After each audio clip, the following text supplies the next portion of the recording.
The ongoing trade war between the United States and China has entered a new and intensified phase marked by a series of aggressive tariff hikes and strategic maneuvers by both nations. Recent developments reveal how this conflict is reshaping the economic landscape not only in the two superpowers but also across the Southeast Asian region where countries are caught in the crossfire. In a bold move, U.S. President Donald Trump has imposed tariffs reaching as high as 245% on various Chinese imports, intensifying the pressure on Beijing amid a backdrop of weakened economic indicators. During a press briefing, White House spokesperson Caroline Leavitt emphasized the ball is in China's court, urging the nation to return to the negotiating table after it reportedly backed out of a crucial deal involving Boeing aircraft. Trump's rhetoric, particularly his assertion that China will ultimately have to concede, illustrates his strategy of economic attrition aimed at weakening China's position. China, however, has responded defiantly, asserting that it is not afraid of a trade war. The Chinese government, through its foreign ministry, has reiterated its desire for dialogue based on mutual respect and equality, yet it also acknowledges the economic vulnerabilities it faces, particularly its heavy reliance on exports to the U.S. With nearly a third of its GDP tied to exports and up to 20% of that aimed at American consumers, China is deeply exposed to the impacts of prolonged tariffs. The economic implications for China are striking. The nation is grappling with a trifecta of challenges: declining exports, sluggish domestic demand, and rising unemployment.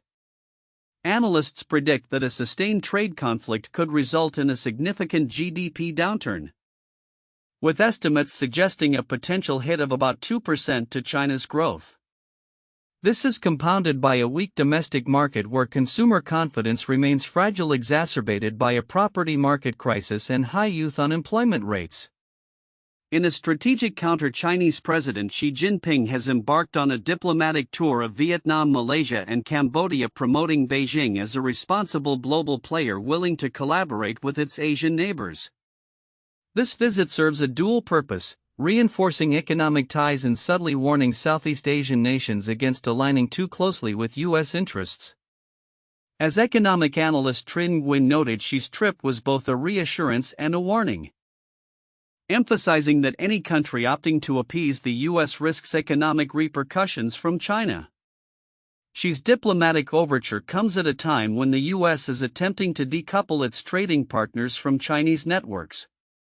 The Trump administration has recently threatened to impose tariffs as high as 3,521% on solar panels imported from Southeast Asia, targeting countries like Cambodia, Thailand, Malaysia, and Vietnam.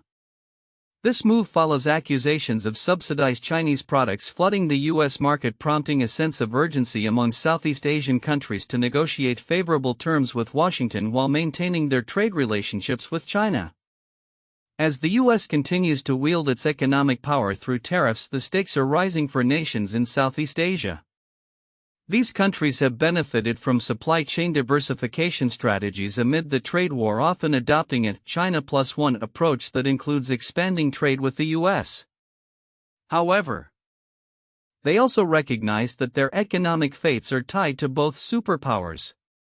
The potential for U.S. tariffs to disrupt trade flows could force these nations into difficult positions, balancing their interests between a dominant China and an increasingly assertive U.S. The geopolitical chess match underscores a critical question: which side will yield first?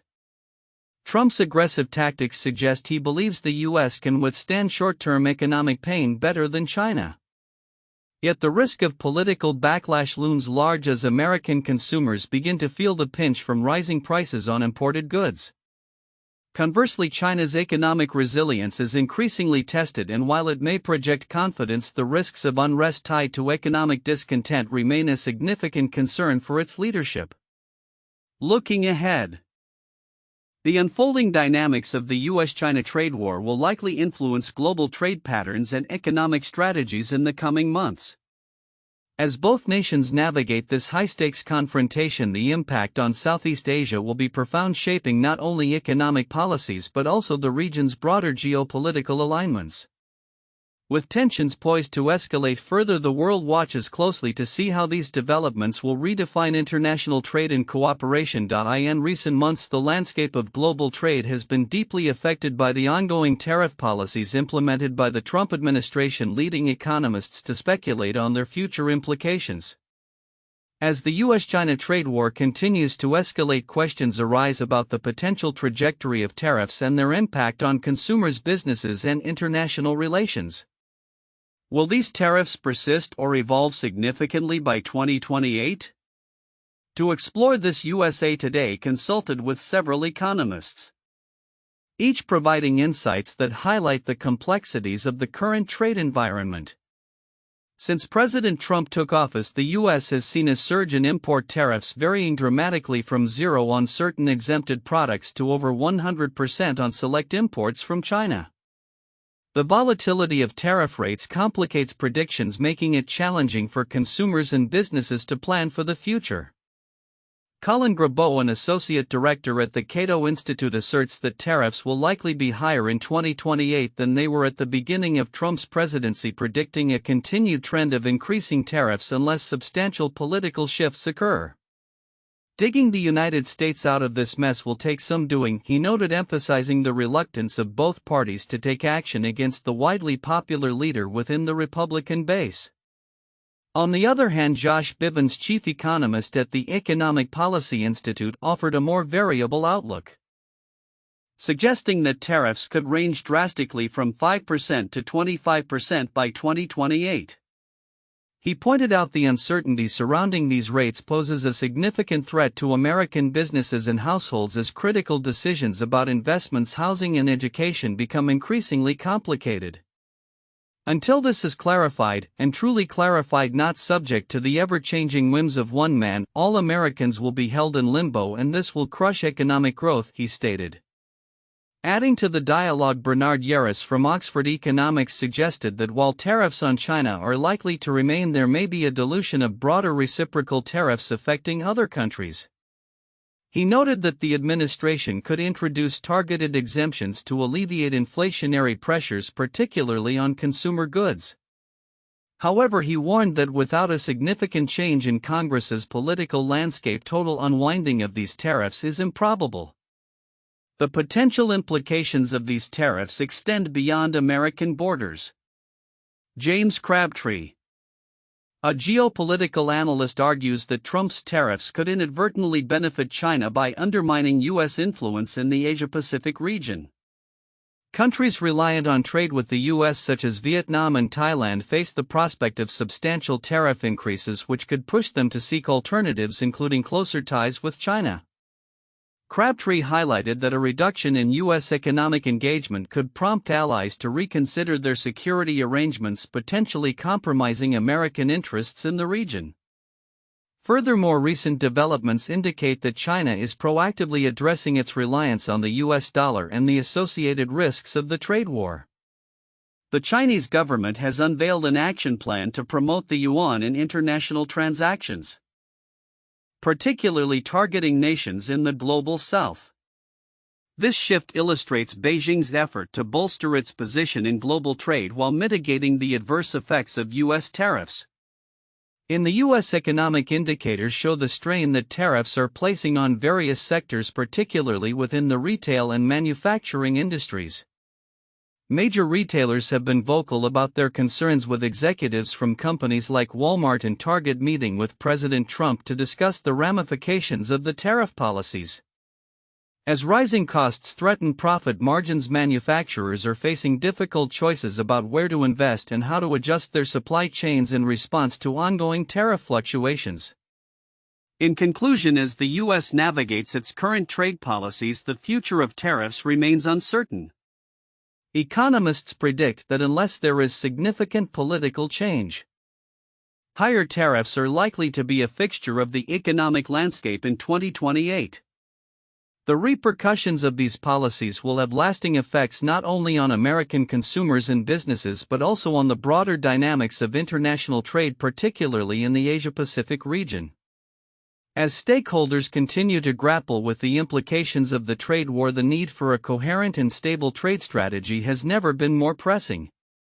The coming years will undoubtedly reveal whether the current trajectory can be altered or if the U.S. will remain entrenched in a pattern of protectionism that could reshape global economic relations for years to come. In a rapidly changing geopolitical landscape, the United States is facing a growing challenge from China, particularly in military capabilities and technological advancements.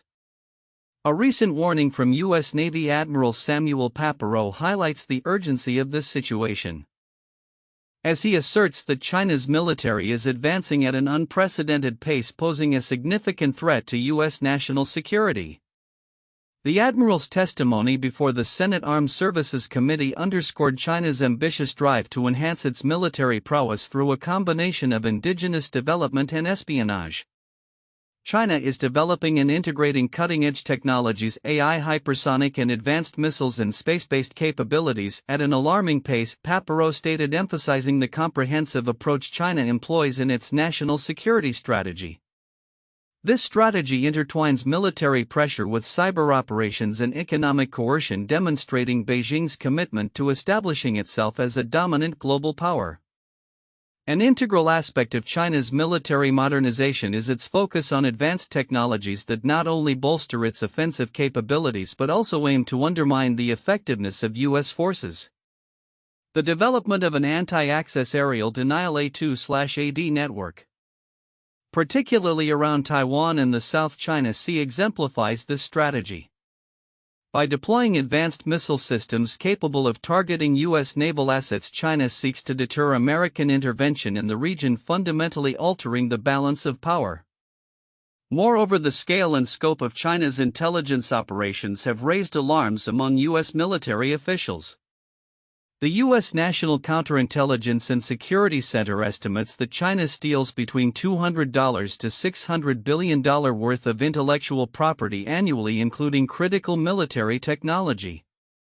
This vast information gathering has reportedly led to the replication of designs for advanced aircraft such as the F-35 Lightning II in China's own military programs. You could put it side by side and see at least where we believe they got their blueprints from, noted Air Force Chief of Staff General David W. Alvin, illustrating the tangible implications of China's espionage efforts. The implications of these developments extend beyond conventional military capabilities. A report from the U.S. National Security Commission on Emerging Biotechnology warns of China's potential to create genetically enhanced soldiers, integrating biotechnology and artificial intelligence in unprecedented ways. This fusion of human augmentation with AI-driven strategies could redefine modern warfare, making traditional military strategies seem outdated. There will be a ChatGPT moment for biotechnology, the report cautions, suggesting that if China leads in this area, it could reshape the military landscape for generations. As China strengthens its military and technological capabilities, it is also forging closer ties with countries in strategic regions, as evidenced by its recent joint exercises with Egypt. The deployment of China's KJ-500 radar aircraft in these drills reflects its expanding military reach and the formalization of defense partnerships that could reshape regional security dynamics. In light of these challenges, U.S. policymakers are urged to adopt a proactive stance, investing significantly in domestic biotechnology and defense innovation while taking measures to protect intellectual property from state-sponsored theft. The Commission's call for a minimum $15 billion federal investment over the next 5 years is a recognition of the escalating competition and the need to maintain a technological edge. As the U.S. navigates this complex landscape, the stakes are high. The race for technological supremacy, particularly in military applications, will likely intensify in the coming years. The outcome of these efforts will not only determine the future of U.S.-China relations but also shape global security dynamics for decades to come. As both nations advance their military capabilities, the potential for conflict looms, underscoring the critical importance of strategic foresight and international cooperation in addressing these pressing challenges.